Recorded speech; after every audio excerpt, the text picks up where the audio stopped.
I have this reading for you. So everything that I said on the show up until now, forget about it. This is the most important thing. I want to read a page and a half from this book. So How to Win Friends and Influence People.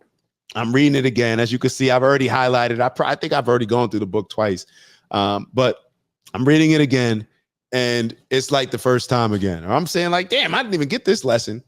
And there was something in here about Abraham Lincoln and how he was able to be such an amazing leader. And I don't think that we need to be presidents or we need to be in a certain position to be a leader. I think that everybody can lead. Everybody's in a leadership position because everybody's influential in their own ways. And if you're influencing other people, then you're leading them in certain ways. So I want to share this reading with y'all, and hopefully it can give us the right mindset to give others grace, not only in whatever we may be dealing with right now, politically or anything else, or me screaming at my family or whatever, what I'm talking about. I think it's very important. So let me read this. What was the secret of Lincoln's success in dealing with people? Hold on. Let me read the chapter before, or the sentence before. As Lincoln lay dying, Secretary of War Edwin Stanton said, "There lies the most perfect ruler of men that the world has ever seen." What was the secret of Lincoln's success in dealing with people?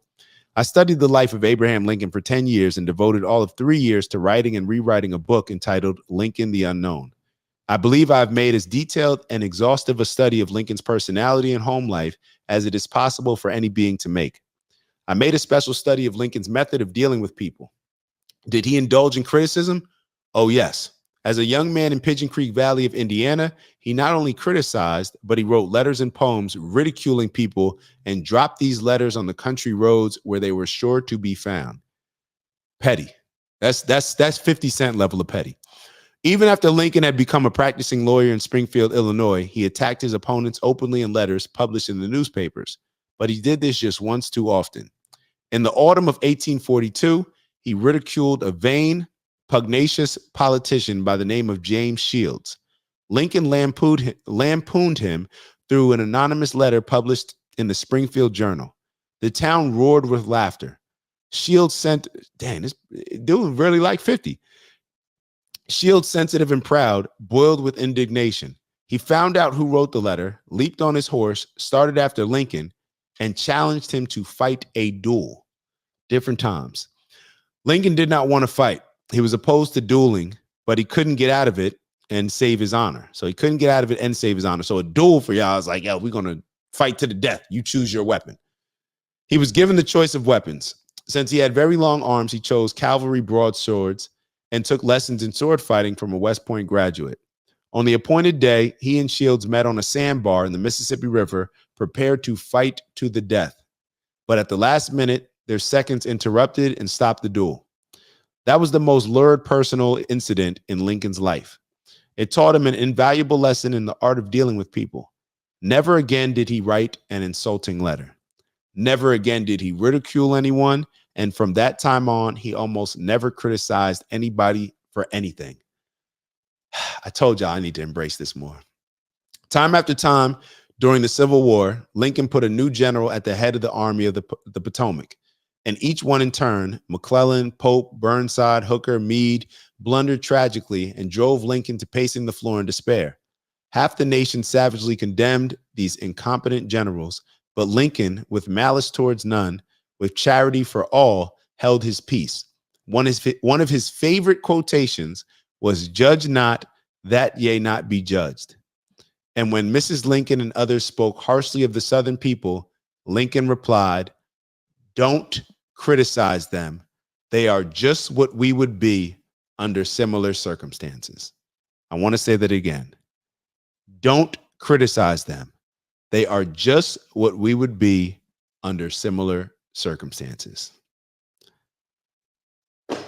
I think we all can take those words and take that quote and absorb them.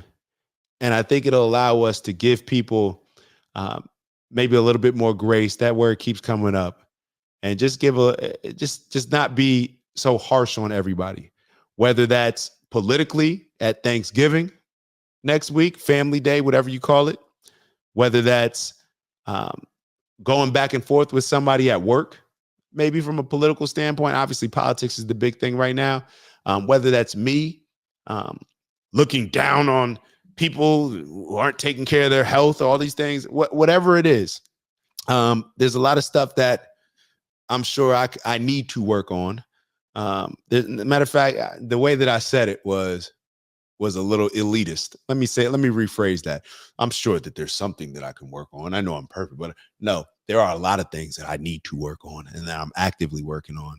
And that quote, I'm going to use it to become more stoic, to become a better leader, and to remind myself, and maybe y'all can remind me on this show, that when I'm criticizing somebody, let me make sure that I'm criticizing, like they used to say in sports, don't criticize the player, criticize the play. Like, criticize how they're playing.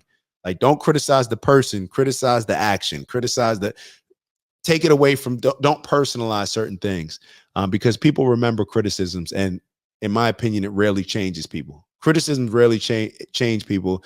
And in that book, they even talked about, they did studies on animals where the animals responded more favorably to being rewarded for good behavior rather than getting punished for bad behavior. And I think that maybe now more than ever, especially maybe how a lot of us acted during this presidential campaign or presidential race, we are a lot like the animals. So I'm sure that we work the same way, and we're gonna win a lot. What is it? You catch more bees with honey. Yeah. So whatever that quote is. Matter of fact, isn't that the first? I think that's the name of the chapter of the book, actually. Let me hold on. If you want to gather honey, don't kick over the beehive. So a little bit different. But that's just kind of the last takeaway that I wanted to share with y'all. Even not even just criticizing people in our personal lives, but how I'm criticizing AOC. Let me fall back a little bit. Let me just give a little bit more grace, because like Lincoln said, I'm probably not going to quote it word for word, but they are just we would be. They are just where they are. Let me get to that quote. Let me get to the quote so y'all can hear it. Let me just give it to y'all so you can hear it one more time. Hold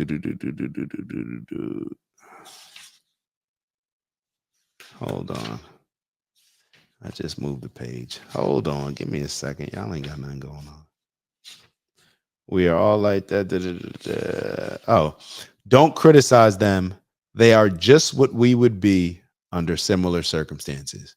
We all got different circumstances. We all going through our own thing. So give a little grace. And with that, let's get into our 45 seconds to get y'all out of here. 45 seconds. Close your eyes, get some visualization, manifest, clear your mind, get your breath work, inhale positive, exhale all the negative, whatever you need to make sure that you're getting a good night's rest, to do what we set out every week to do, to make this the most amazing week ever. So 45 seconds. Let's go.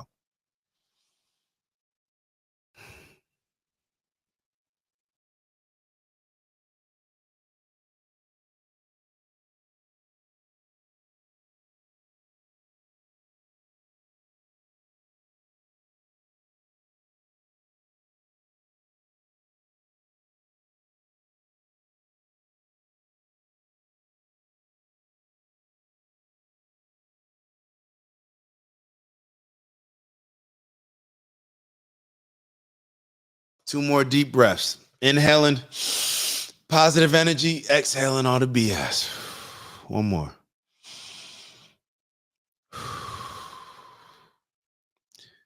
Y'all know what it is. Onward and upward, strength and honor. Y'all know we here to do elevate on purpose, both from an intentional standpoint as well as challenging ourselves to raise our standards, to become the leaders we need to become, and to accomplish the things that we set out to accomplish.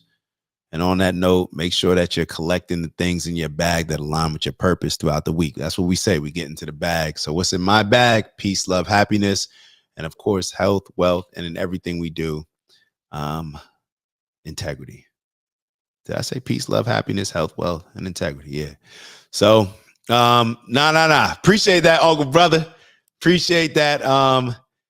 Yeah. This good show. My apologies if the energy was a little bit low. Friday, I'll be, sometimes at night and just life, right? Life. But appreciate, yeah, so my dad reminded me, please like on your way out. Like on your way out. It's gonna help boost the algorithm. We appreciate y'all. We love y'all, man. We love y'all. Seriously, because this is love that y'all show by just tuning in all the time. Even Uncle Brother, think about that. Got here late, still showed up, man. That's thank you. Thank you. On that note, I'll see y'all soon. Gang, gang. Uncle Brother sent the gang, gang. We'll hold on. Let me send the fire emojis for Queez. I don't even know how to send the emojis on here. Oh well. Y'all know Queez is always here in spirit, even if he ain't here in the physical. So I'll see y'all soon. Ew. Ew, ew, it's Dak. Just want to thank you for checking out our video and visiting the OG Network. If you enjoyed the video, please make sure that you give us a like. And if you're looking to join a community of inspired individuals striving for purposeful abundance, subscribe. And if you're feeling real generous, share the video with some friends and family. All right, I'll see y'all soon. Ew.